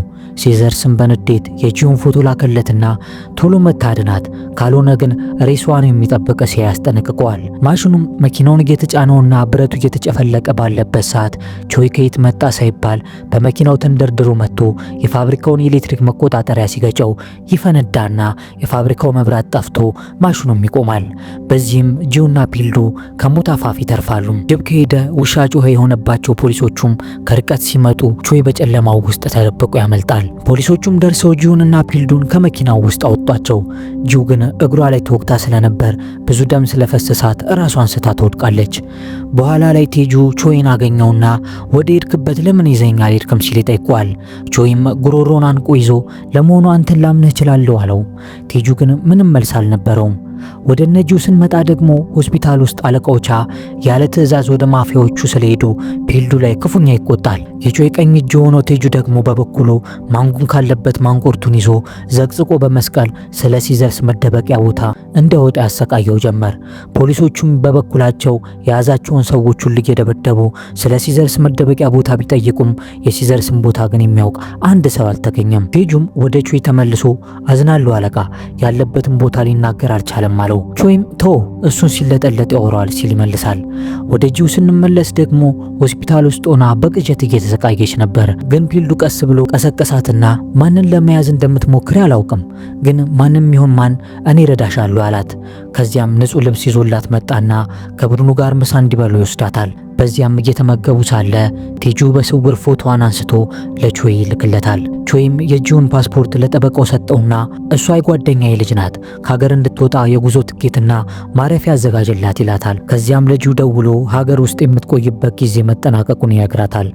ጂው ግን ከሀገር የመውጣት ፍላጎቱም ሀሳቡም ስላልነበራት አልተስማማችም። ቾይም ሲዘርስ ከተያዘ እኮ ሁሉንም ነገር ያጋልጥብሻል ሲል ያስጠነቅቃታል። ጂውም እሱን ተው እኔ ራሴ ጨርሰዋለሁ ስትል መለሰችለት። በጣቢያው በኩል ግን የፖሊሶቹ አለቃ ጂውን በጣም ስለጠረጠራት የጂውን ያለፈው 3 ወራት የስልክ ግንኙነቶች መዝገብ እንዲመጣለት እያዘዘ ነበር። ጂው ወደ ስራዋ ስትመለስ አለቃዎቿ የያዙትን ጉዳይ እስኪዘጉት ድረስ ጉዳዩ እየተካረረ በመሆኑ እያንዳንዱን ቅጽበት መሳሪያ ታጥቃ ብቻ እንድትቆይ ይነግራታል። በዚያው ሰዓት ከዓመታት በፊት ጂውን የልጅነት ቤቷን እየሰለለ በነጻነት አላንቀሳቀስ ብሏት የነበረው የመርማሪ ፖሊስ ብቅ ይላል። እሱም ተገርሞ ዓመታት ቢያልፉም መልሰን ተገናኘን አይደል ይላታል። አለቃዋም ተገርሞ የት ነው የምታውቃት ብሎ ሲጠይቀው መርማሪው ከዚህ በፊት በነበረችበት የፖሊስ ክፍል ውስጥ አብራኝ ነበረች በማለት ይዋሻል። ጂውም ገርሟት ወደ ውጭ ይዘው ወጣ ለምንድን ነው የዋሻው ስትል ጠየቀችው። እሱም በሹክሹክታ አንድ መረጃ ልንገርሽ፣ አለቃችን ቻው የአባትሽን የግድያ መዝገብ ለመመርመር በድጋሚ ከፍቶታል። አባትሽን ሊያስረው የሚፈልገው እርሱ ነበር፣ የገደለው ግን እርሱ አይደለም ይላትና በዚያው ምሽት ቾይን ሊያገኘው ሄደ። ከዚያም በዚያች ልጅ ላይ ምን አይነት ጨዋታ እየተጫወትክባት ነው ሲል ጠይቋል። እንዴ ከዚህ ሰውዬ ጋር የሚተዋወቃሉ እንዴ? ቾይም ወደዚህ ጨዋታ ለመግባት ምርጫው የራሷ ነበር ሲል ይመልስለታል። መርማሪው ግን የሚያውቀው አንድ ድብቅ ሚስጥር ስለነበር የሚያውቀውን ጉድ ለማንም ላለመናገር ገንዘብ እንዲከፍሉ ይጠይቀዋል። ቾይ ግን ትናንሽ ስጋቶችን ማስወገድ ስላለበት በዚያው ገሎ ይገላግለዋል። ጂ በበኩሏ የማንጉን መደበቂያ አግኝታ አንተ ለቾይ ነበር የምትሰራው፣ ግን በስፖርት ቤቱ ጥቃት ወቅት ከሲዘርስ ጋር ስትሰራ እንደነበር ለቾይ ነግሯለሁ ስትል ታስፈራረዋለች። ማንጉም እባክሽን አታድርጊው እሱ እኮ ካወቀ ይገለኛል ብሎ ለመናት። እሷም የሚያውቀውን ወሳኝ መረጃዎች ሲሰጣት በቾይ ላይ ከፍተኛ ጥርጣሬ አድርባትና ደውላለት ሀገር ጥጌ መውጣት ፈልጋለሁ ብላ ተዋሸዋለች። ይህ በእንዲህ እንዳለ ሲዘርስ ለፖሊሶቹ አለቃ ደውሎ ቾይን እንድትይዝ ወረዳለሁ፣ በምላሹ ግን ከያዝከው በኋላ እኔ እንድሰወር ትፈቅድልኛለህ የሚል ድርድር ያቀርባል። ቾይ የመረጃ ደርሶት ለቴጁ ሲነግረው ቴጁን በድንጋጤ ተውጦ ሲዘርስ የሚያውቀውን ነገር ከተናገረው እኮ ሁላችንም ያልቅልናል አለው። ቾይም ይህን ጉዳይ እኔ ለመጨረስ ሞክር፣ ግን እኔ አንድ ነገር ቢፈጠርብኝ ድርጅቱን የምትረከበው አንተ ስለሆንክ እዚሁ ቆይ ሲል አዘዘው። ከዛም ሲዘርስ ቾይን ወደ አንድ የድሮ ፋብሪካ ይቀጥሯል። ፖሊሶችን በአቅራቢያ አድፍጠው ሁኔታውን ይጠባበቁ ጀመር። ቾይም ወጥመድ መሆኑን እያወቀ ቢሆንም ግን የራሱን ክብር ለማስመለስና ሲዘርስን ለመቅጣት ከሰዎቹ ጋር በቦታው ይገኛል። ሲዘርስ ፈርቶ እየተጨነቀ ለፖሊሱ እንዲይዘው ደጋግሞ ቢደውልም ካፕቴኑ ግን አላነሳለትም። ቾይም ከመኪና ወርዶ አትቀበሉኝም እንዴ አላቸውና ሲዘርስን ሲጋፈጠው በሁለቱ ቡድኖች መካከል ከፍተኛ የተኩስ ልውውጥና የጩቤ ፍልሚያ ተጀመረ። ፖሊሶች ግን ሆን ብለው ራቅ ብለው እስኪፋጁ ድረስ ይጠብቋቸው ጀመር። በግርግሩ መሃል ሲዘርስ እንደምንም አምልጦ መሮጥ ሲጀምር ቾይ ግን ተከተለው። በዚያው ቅጽበት ፖሊሱ ቻው ቡድኑ ገብቶ ሁሉንም እንዲያስራቸው ያዛል። ጂው በቦታው ሲደርስ ቾይና ሲዘርስ በአንድ ትልቅ ማሽን ላይ ወጥተው በጭካኔ ሲፋለሙ ትመለከታለች። ሲዘርስም አይሎ ቾይን በቢላ ደጋግሞ ይወጋዋል። በዚህም ቾይ ላልቅለት ጥቂት ሰከንዶች ሲቀሩት ጂው ደርሳ ሽጉጧን በሲዘርስ ላይ ደቀነችበት። ለቾይም በፍጥነት አምልጥ ስትል ትጮኻለች። ሲዘርስ ግን እያፌዘ ልብ ካለች ተኩሽብኝ እስኪ፣ ሰውን ለመግደል እኮ እንዲቀላል አይደለም አላት። ቾይም ከቦታው አምልጦ በመኪናው ሲፈረጥጥ የፖሊሶቹ አለቃ በቁጭትና በንዴት ሆኖ ከርቀት ይመለከተው ነበር። ሲዘርስም እጁን ወደ ላይ ሰቅሎ ይኸው እጄን ሰጥቻለሁ፣ ሁሉንም ነገር ሚስጥር ዘረዝራለሁ እያለ ቢናገርም ከጂው ጀርባ የነበረ ፖሊስ ግን በፍጹም አትተኩሽ እያለ ጮኸ። ጂው ግን በውስጡ የነበረውን ንዴት ስላላስቻላት ተኩሳ ትጥለዋለች። ፖሊሱም ሮጦ ሽጉጡን ከእጇ ይነጥቃታል። ቾይ ከውጊያው ሲያመልጥ ቴጁ በፍጥነት ተቀብሎት በዋሻው ውስጥ ይዞት በረረ። ከዚያም አዲስ ስልክ ከሰጠው በኋላ ራሱን እንዲጠብቅ ነግሮት በጨለማው ውስጥ ተሰወረም። ጂሁ ለመጀመሪያ ጊዜ የሰው ሕይወት በማጥፋቷ ክፉኛ ተጨነቀች። ፒልዱም በበኩሉ ጓደኛው ምን አይነት ቅጣት እንደሚጠብቃት እያሰበ ይጨነቅላት ጀመር። ቾይም ጓደኛው ቴጁ ከተለየው በኋላ ረጅም የእግር መንገድ ተጉዞ በመጨረሻም ወደ አንድ የኮሪያ መነኩሴዎች ገዳም ደጃፍ ሲደርስ ራሱን ስቶ ይወድቃል። ጀለስ እንዳይመነኩስ ብቻ። እሺ ለማንኛውም መነኩሳቱም ቁስሉን በደንብ አድርገው ያቁሙለት ጀመር። ወደ ፒልዱ ስንመጣ ደግሞ ስለ ጂው ተጨንቆ ወደ ቤቷ ይሄዳል። እሷም አትጨነቅ እኔ ደህና ነኝ አለችው። እሱም ሲዘርስን ለምን ገደልሽው ሲል ጠየቃት። ሊገድለኝና ሊያጠቃኝ ስለሞከረ ብቻ ነው የተኮስኩበት በማለት በሹክሹክታ ትመልስለታለች። በንግግራቸው መሃል ግን ጂው ሰውነቷ ዝሎ ስለነበር ድብን ያለ እንቅልፍ ወሰዳት። ፒልዱም ባለችበት አልብሷት በዝምታ ጥሏት ይወጣል። ቾይ ከተኛበት ራሱን ሲያውቅ የሚያክመው መነኩሴ ዳግመኛ አገኛለሁ ብዬ አልጠበቅኩም ነበር፣ አሁን ትንሽ ረፍ አለው። በሌላ በኩል አለቃቸው ደግሞ ቾይ በሆነ ቦታ መታከሙ ስለማይቀር ፖሊስ እያንዳንዱን ሆስፒታል እንዲፈትሽ ያዛል። በዚህ መሃል የጁ የበር ደውል ይደወላል። ወጣ ስትልም አንድ ፖስታ ተቀምጦላት አገኘች። በውስጡም አባቷ የፖሊስ ዩኒፎርም ለብሶ የሚያሳይ ፎቶ ነበረበት። በዚህም ግራ ተጋብታ ያለች ቾይ ደወለላትና በአስቸኳይ ወደ እርሱ እንድትመጣ አድራሻውን ይሰጣታል። ጁን በፍጥነት ወደ ገዳሟ ሄዳ ቾይን አግኝታ ጊዜ ሳታጠፋ አባቴ ፖሊስ ነበር ስትል ጠየቀችው። ቾይም አንገቱን በአዎንታ ነቅንቆ አው ፖሊስ ነበር፣ ግን እንዳንቺ ከኛ ጋር ይሰራ ነበር፣ ብዙ ጊዜ ህይወቴን አትርፎልኛል አላት። ወደ ውስጥ አስገብተውም ስለ አባቷ ትዝታዎች፣ ስላሳለፏቸው ጊዜያትና ስለዋለለት ውለታ ሁሉ ነገራት። ጁም ለምን ቀድማ አልነገርከኝም ስትለው ቾይም ራስሽ ሁሉን ነገር እንድደርሽበት ስለፈለግኩ ነው ብሎ መለሰላት። ይህ በእንዲህ እንዳለ መርማሪ ፒልዱ የቾይን አሻራ ተከትሎ ወደ ገዳም ይደርሳል። ለመነኩሴውም የቾይን ፎቶ አሳየውና አይቶት እንደሆነ ይጠይቀዋል። መነኩሴው ግን በጭራሽ አላውቀውም ብሎ ይክድለታል። ከዚያም ፒልዱ በቀጥታ ወደ አለቃው ቻካር ይሄዳል። አለቃው ግን ቾይ ስላመለጠ ተቆጭቶ ብዙ ጠጥቶ ሰክሮ ነበር። ፒልዱም አይዞ አለቃዬ ቾይን እንይዘዋለን ብሎ ያበረታተዋል። በዚያው ቅጽበት ቾይ ለቴጁ ደውሎ አለቃው ቻንን እንዲገድለው ያዘዋል። ምክንያቱም ጂንን አታደርገውም የሚል እምነት ስለነበረው ነው። ቴጁም በትዕዛዙ መሰረት ወደ ቾው ህንጻ ሄዶ ካሜራዎቹን በሙሉ ያጠፋፋል። ፒልዱም ጥንብዝ ብሎ የሰከረውን ካፕቴኑን ወደ ክፍሉ አምጥቶ አብሬ ልደር ቢለውም እሱ ግን ደህና ነኝ ብሎ ወደ ቤቱ አሰናበተው። ፒልዱም እንደወጣ ጂው በሩጫ ወደ ህንጻው መጣች። ነገር ግን እሷ አለቃዋ ጋር ከመድረሷ በፊት ቴጁ በቢሏ ደጋግሞ ወግቶት አምልጦት ይወጣል። ጂው የበሩን እጀታ ላይ ደም አግኝታ ባሻሯ ሳትነካው በጥንቃቄ ከፍታ ገባች። አለቃው ቻም በህመምና በድንጋጤ ውስጥ ሆኖ ራሱን ለመከላከል ወደ እርሱ ይተኩሳል። ጥይቱም ለጥቂት ይጨርፋታል። በዚህ ጊዜ ፒልዱ የተኩስ ድምጽ ሰምቶ ይቆማል። ጂ መጣችው አለቃዋን ለመግደል አልነበረም፣ እውነቱን ለማወቅ እንጂ። እናም አባቴ በእውነት እንዴት ነው የሞተው ስትል ጠየቀችው። በዚህ ጊዜ አለቃዋ እውነቱን ይረዳል። አንቺ ያ የፖሊሱ ልጅ ነሽ እንዴ አላት። በመቀጠልም አባትሽ የቾይ ቡድን አባል አልነበረም፣ እሱ እውነተኛ ፖሊስ ነበር። ለምን ለቾይ ትሰሪያለሽ? እሱ እኮ አደገኛ ሰው ነው፣ እየተጠቀመብሽ ነው አላት። በዚህ ጊዜ ፖሊሶች በቦታው ይደርሳሉ። ካፕቴን ቻም አንድ ቦርሳ ለጁ ሰጣትና እንድታመልጥ ይነግራታል። እሷም በመስኮት ዘላ ወጣችና መኪናዋ ውስጥ ሆና ቦርሳውን ስከፍተው በውስጡ በቾይ ላይ የተሰበሰቡ አደገኛ ማስረጃዎች ነበሩ። አንዱ ነገር ግን ለየት ያለ ነበር። ቾይ ዘውትር የሚይዘው ሲጋራ መለኮሻ ላይተር በውስጡ የተደበቀ የፖሊስ መከታተያ ነበረው። ይህም የጆይ አባት ለቾይ በስጦታ መልክ የሰጠው ነበር። በዚህ ምክንያት ፖሊሶቹ ቾይ ያለበትን ቦታ ሁሉ ያውቁ ነበር። ግን በመጨረሻ ቾይ የላይተር መከታተያ እንደተገጠመበት ሲደርስበት በንዴት የጆይን አባት ሊበቀሉ ፈልጎ ነበር። በተጨማሪም ቦርሳው ውስጥ አባቷ ለአለቃው ቾይ የጻፋቸው ደብዳቤዎች ነበሩ። ከነርሱ መካከልም በሞተበት ምሽት ልጁ ጂውን ሊያገኛት እንደሚሄድ የሚገልጹ ነበሩ። በዚያው ምሽትም ቴጁ ለቾይ ደውሎለት ቾይም ራሱ ሄዶ ነበር የጂውን አባት የገደለው። በተጨማሪም አባቷ ለጁ የጻፈላት ሌላ ደብዳቤ አገኘች። ደብዳቤውም እንዲህ ይላል። ሁልጊዜም ልጠብቅሽ እፈልጋለሁ። ህይወት ከከበደሽ፣ መንገዱ ከጠፋሽ እንድትነግሪኝ እፈልጋለሁ። እባክሽን ህመምሽን አትደብቂኝ። አንድ ቀን ትራስ ስትይዥ ምን አይነት ሰው ትሆን ብዬ እጨነቃለሁ። የልጅ ልጆቼ ሲያድጉ ማየት እመኛለሁ። ነገር ግን እነዚህ ህልሞቼ ህልም ብቻ ሆኖ ሊቀሩ ይችላሉ። ነገር ግን እኔ ባልኖርም አንቺ ግን በደስታ መኖር አለብሽ። ጥሩ ህይወት ኑሪ። እወድሻለሁ ጂ ይላል። ጂውም ይህንን ስታነብ በከፍተኛ ሁኔታ አምርራ አለቀሰች። ቾይ በቀል ለምን ፈለግሽ እያለ ሲጠይቃት ሽጉጥ ሲሰጣት ገዳዩ ፖሊስ ነው እያለ ሲዋሻትና እንድትገድለው ሲገፋፋት የነበረውን ሁሉ አስታወሰች። ለአባቷ ለመበቀልም ቢላዋ ሰጥቶ ሲያበረታታት የነበረውን ማታለል ስታስብ ቾይ ስንት ጊዜ እያታለለ እንደተጠቀመባት ገባት። ከመኪናዋ ወርዳም በመክዳት የያዘን ስሜት ውስጥ ሆና ስቅስቅ ብላ ለቀሰች። ከዚያም ፊቷ ላይ የደረሰባትን ጠባሳ በሜካፕ ሸፋፍና ወደ አለቃዋ ያለበት ሆስፒታል ታመራለች። ፒልዱ ስለ አለቃቻ ሁኔታም ስትጠይቀው ትናንት ጠጥቶ ነበር፣ ወደ ቤቱ ወሰድኩት፣ ግን አንድ ያልታወቀ ሰው አጠቃው፣ ይህንን ያቀደው ቾይ ይመስለኛል አላት። ዶክተሩ የሚመጣና ቀዶ ጥገና ተሳክቷል፣ አለቃችሁ ተርፏል የሚል የምስራች ይነግራቸዋል።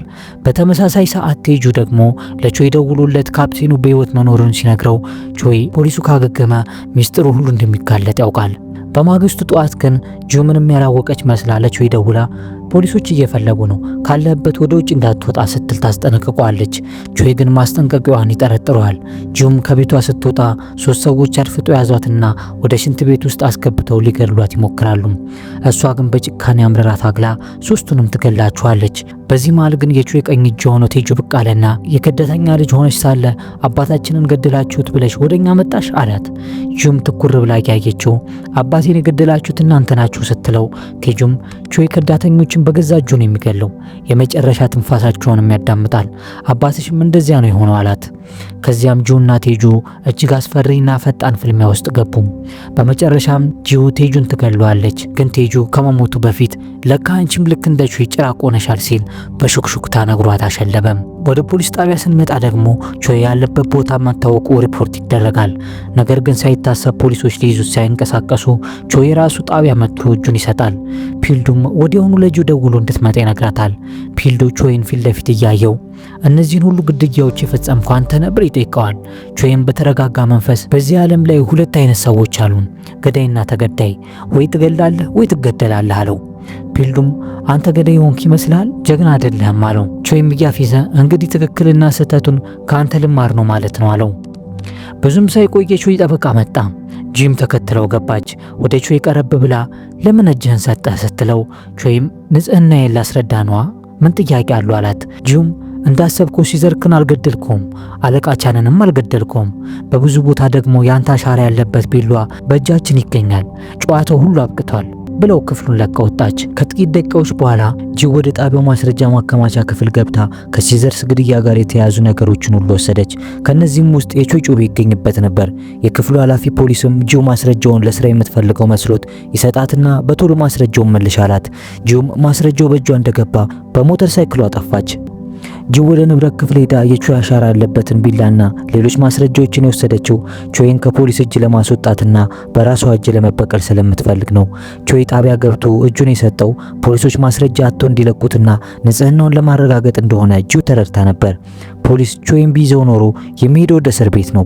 ጂው ግን አባቷን የገደለባትን ሰው በሕግ እንዲቀጣ ሳይሆን ራሷ በገዛ እጇ መበቀል ነበር የምትፈልገው።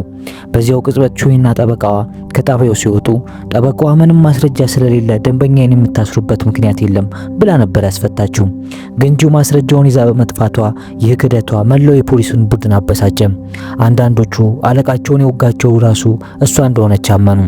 ፒልዱ ግን በእሷ ላይ ሙሉ እምነት ስለነበረው በዚህ ክፉኛ ድርጊቷ ልቡ በሐዘን ተሰበረ። እነ ቾይ በመኪና እየሄዱ ሳለ ጠበቃዋ ቾይን ለምን እጅህን ሰጠ? መያዝህ ምንም አያሳስብም እንዴ አለችው። ቾይም ጂውን ልፈትና ፈልጌ ነው፣ በዚህ ጊዜ እኔን ትታደገኛለች ወይስ ትጥለኛለች የሚለውን ለማየት ነው ሲል መለሰላት። ጠበቃዋም ቆይ እሷ ለምን እስካሁን ላንተ ታማኝ ሆነች አለችው። ቾይም ኮራ ብሎ ምክንያቱም እኔ ቾይ ስለሆንኩ ነው፣ ሰዎችን ማታለል ደግሞ የኔ ስራ ነው አላት። ወደ ጂው ስንመጣ ደግሞ መንገድ ላይ ሞተሯን አቁማ የቾይ አሻራ ያለበትን ጩቤ ወደ ባህር ላይ ተወረውራለች። ይህ በእንዲህ እንዳለ ቾይ ጓደኛው ቴጁን በጂው መሞት ሰምቶ አስከሬኑን ለማየት ወደ ስፖርት ቤቱ ያመራል። ቴጁ የተገደለው ቾይ በአንድ ወቅት ለጂው በሰጣት ቢላዋ እንደሆነ ተረዳ። እሷ በፖሊስ ጣቢያ ውስጥ ልትገድለው ስላልቻለች በምትኩ ቴጁን ነበር የገደለችው። አጠገቡ የነበረው ሰው እባክህ ሄደን ያዛት ቢለውም ቾይ ግን ተዋት እሷ ራሷ ትመጣለች። እኔ እኮ የህይወቷ መሪ ነኝ ሲል መለሰለት። ከዚያም ቾይ ወደ ቤቱ ተመልሶ በአንድ ወቅት ለጁ ሊሰጣት አልሞት የነበረውን የቤት ፎቶ በእሳት አቃጠለው። ቾይ ጁ የአባቷን እውነተኛ ገዳይ እሱ ራሱ እንደሆነ አውቃ በፖሊስ ጣቢያ ውስጥ ካጋለጠችውና ታማኝ ረዳቱ ቴጁን ከገደለችበት በኋላ በመካከላቸው የነበረው የአባትና ልጅ መሰል ግንኙነት ለዘላለም ማብቃቱን ተረዳ። ጂው አሁን የእሱ ወዳጅ ሳትሆን የእሱ መቃብር ቆፋሪ መሆኗን አመነም። ያቃጠለው ፎቶ ቾይ ለጂው ሊሰጣት አስበው የነበረው ከወንጀል ዓለም ርቃ በሰላም የምትኖርበትን ቤት የሚያሳይ ነበር። በሌላ በኩል ወደ ፖሊሶቹ ስንመጣ ፒልዱ የካፕቴን ቻን ቤት እየመረመረ ሳለ አጋሩ ደወለለትና ጂው በፖሊስ ሲስተም ውስጥ ስሟ እንደሌለና ቾይ ማንነቷን ሁሉ ደብቆት እንደነበር ይነግረዋል። ከዚያም ወደ ጂው ቤት ሲሄዱ ቤቱ ከላይ እስከታች ተሰባብሮና ወድሞ ያገኙታል። ያው መረጃ አጥፍታ እየሸሸች ነበር ማለት። ጂውም ወደ ቾይ ቤት ለበቀል እየተጓዘች ሳለ መንገድ ላይ ከፒልዱ ጋር ይገናኛሉ። ልክ ስታየው ማምለጥ ትጀምራለች። ፒልዱም ወዲያውኑ አሳደዳት። ጂውም ባገኘችው መስክ ላይ በሞተር ብስክሌቷ ስትበር ፒልዱ ሞተሩን ትቶ በእግሩ እየሮጠ ተከተላት። በዚህ መሃል ጂው ተደናቅፋ ስትወርቅ ፒልዱ ደረሰባትና ሽጉጥ ደቅኖ ይበቃል፣ ከእንግዲህ እኔን መፈተንሽን አቁሚ ብሎ በካቴና አሰራት። ከዚህ በኋላ ጂው ታስራ ወደ ፖሊስ ጣቢያ ተወሰደች። እዚያ የነበሩት ፖሊሶች በእልና በንዴት ይመለከቷት ነበር። ቾይ በበኩሉ ደግሞ ጠበቃውን እንዴት ከስር እናስወጣታለን ብሎ ይጠይቃታል። ጠበቋም ጩቢውን እኮ ከጣቢያው ስትወጣ በካሜራ ተቀርጻለች፣ እሷን ማስፈታቱ በዚህ ጊዜ ቀላል አይሆንም አለችው። ፒልዱ ጣቢያው ውስጥ ጂውን ለምን አለቃችንን አጠቃሹ ብሎ ጠይቃት። ጂውም ዝም ብላ ቆይታ እኔ አይደለሁም ብለህ ታምነኛለህ? ካሁን በኋላ የኔ ንጽህና ሊረጋገጥ የሚችለው ባለቃችን ብቻ ነው አለችው። ውድ ቤተሰቦች ታሪኩ እየተመቻችሁ ከሆነ ቻናላችንን ሰብስክራይብ፣ ይህን ቪዲዮ ደግሞ ላይክ ማድረግ እንዳትረሱ። የቾይ ጠበቃም ጂውን ለማስፈታት ብዙ ነገሮችን ካሰበች በኋላ አሟታል፣ እርሷ ለመታከም ከእስር ቤቱ መውጣት አለባት ብላ በፖሊሶቹ ላይ ጫና ትፈጥራለች። ፒልዱ መጀመሪያ ላይ እምቢ ቢልም ጠበቃዋ ግን በቡድናችሁ ውስጥ ሰላይ ነበር የሚለው ወሬ ለሚዲያ ባደርስ ደስ ይላችኋል ብላ አስፈራራችሁ። ፒልዱም በዚህ ሐሳብ ተገዶ ጂውን ወደ ሆስፒታል ይወስዳታል። ቾይም መዘዋወሯን ሲሰማ ሰዎች ሁሉ ከፖሊሶች አስጥሏት እንዳያመጧት ያዛል። በሆስፒታል ውስጥ ዶክተሩ ባለቋ ጥይት የቆሰለውን እጇን ሲሰፋላት የምትረዳው የነበረችው ነርስ ጂው በአንድ ወቅት በእጽ ኦፕሬሽን ወቅት ራሷን ስታ ያገኘቻት ሴት ነበረች። ነርሷ ወዲያው ነበር ጂውን ያወቀቻት። ፒልዱ አለቃውን ቻንን ሊጠይቀው ሲሄድ ካፕቴኑ በመጨረሻ እውነቱን ሁሉ ተናገረ። ያጠቃችን እኮ ጂው አይደለችም ቾይ ነው። ከ5 ዓመት በፊት አባቷን የገደለውም እሱ ነው። አባቷ በሚስጥር የሚሰራ ፖሊስ ነበር አለው። በዚህ መሃል ጂው ካቴናዋን መፍታት ቻለች። ነርሷን ብታያትም ለፖሊስ ከመጠቆም ይልቅ የመኪና ቁልፍ ሰጥታት በሌላኛው በር ውጪ ብላ መንገድ ትጠቁማታለች። ጂውም ልታመልጥ ስትል ድንገት ፖሊሶች ገቡና አደገኛ ፍልሚያ ተጀመረ።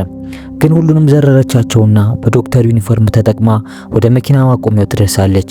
በዚያም ፒልዱና ሌሎች ፖሊሶች ቢደርሱባትም የቾይ ገዳዮች ግን ተልከው ጂውን ለመውሰድ በዚያው ቅጽበት ይመጣሉ። በዚህ መሃል ግን ጂውና ፒልዱ የቾይን ሰዎች ተከላክለው አንድ መኪና ሰርቆ አመለጡና ምሽት ላይ ፒልዱ በባህር ዳርቻ አቅራቢያ ወደሚገኝ አንድ ቤት ወሰዳት። ካቴናዋን ፈቶም ወደ ውስጥ አስገባት። እጇ እየደማ ስለነበርም በጥንቃቄ አሰረላት። ብቻሽን መታገል የለብሽም፣ አሁን እውነቱን ሁሉ ስላወቅ ከዚህ በኋላ እኔ አግዝሻለሁ አላት። በባህር ዳርቻው በሚገኘው በዚያ ጸጥተኛ ቤት ውስጥም ሁለቱም ካሳለፉት መከራ በኋላ አንዳቸው በሌላቸው ውስጥ መጽናናትን አገኙ። በመካከላቸው ያለው ስሜትም ከመንጊዜው በላይ ጠነከረ። ይህ በእንዲህ እንዳለ ቾይ ቤቱ ውስጥ ብቻውን ተቀምጦ በምሬት እኔ ለማንም ክህደት ፍጽሜ አላውቅም፣ ታዲያ ለምንድን ነው ሁሉም የሚክደኝ ሲል ጠበቃዋ በአስቸኳይ መታ የፖሊሶቹ አለቃ ነቅቷል፣ አንተን የመያዣ ትዕዛዝም ይዞ እየመጣ ስለሆነ ማምለጥ አለብህ ስትል አስጠነቀቀችው። ቾይ ግን ሽጉጡን አነሳና ያኔ መንገድ ላይ ህይወቱን ካተረፍኩለት ቀን ጀምሮ እኮ ህይወቱ የኔ ሆናለች፣ ወይ እሱ ይሞታል ወይ እኔ አንዳችን ይለይልናል ሲል በቁጭት ይመልስላታል። ጠበቃዋ ግን በፍርሃት ተወጣ ብቻውን ጥለው ፈረጠጠች። በማግስቱ ጠዋት ጂውና ፒልዱ ወደ ጣቢያው መኪናቸውን እየነዱ እያመሩ ሳለ ፒልዱ ፈገግ ብሎ ከዚህ ምርመራ በኋላ ስምሽ በየቦታው ዳክተር ነው የሚታወቀው አላት። ጂውም አዎ ዝነኛ ለመሆን ተዘጋጅቻለሁ አለችው። ነገር ግን በድንገት ሳይታሰብ ቾይ ብቅ አለና የጥይት ማዕት በፒልዱ ላይ ዘነበበት። እናም ባሳዛኝ ሁኔታ ፒልዱ ተመታና እስከ ወዲያኛው ድረስ አሸለበ።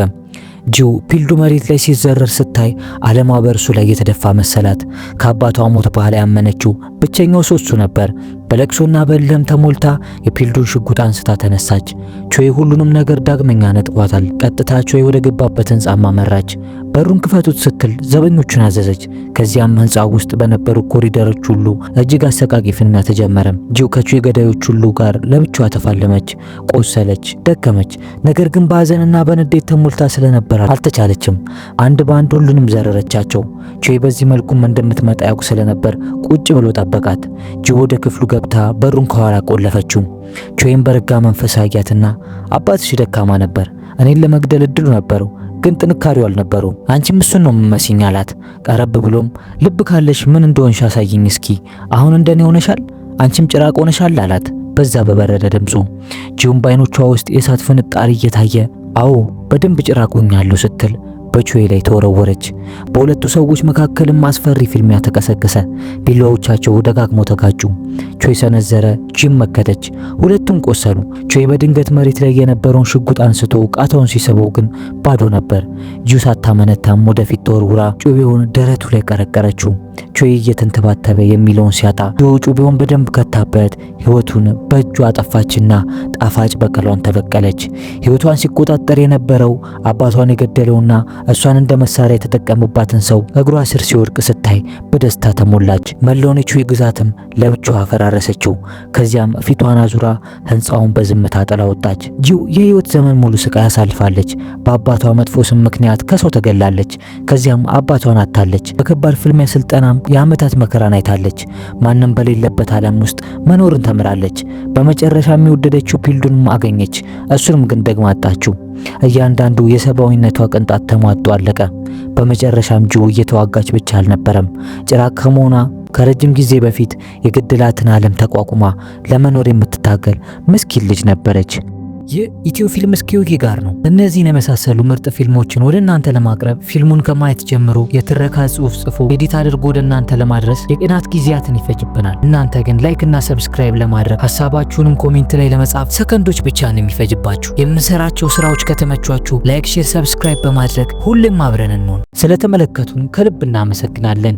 የኢትዮ ፊልም ስኪዩኪ ጋር የተሰኘው ቻናላችን ሁሌም ማክሰኞ፣ ሐሙስና ቅዳሜ ከምሽቱ 1 ሰዓት ላይ ሁሌም እንደዚህ አይነት ምርጥ ፊልሞችን ወደ እናንተ ያደርሳል። እናንተም ሰብስክራይብ በማድረግ ቤተሰብ ይሁኑ።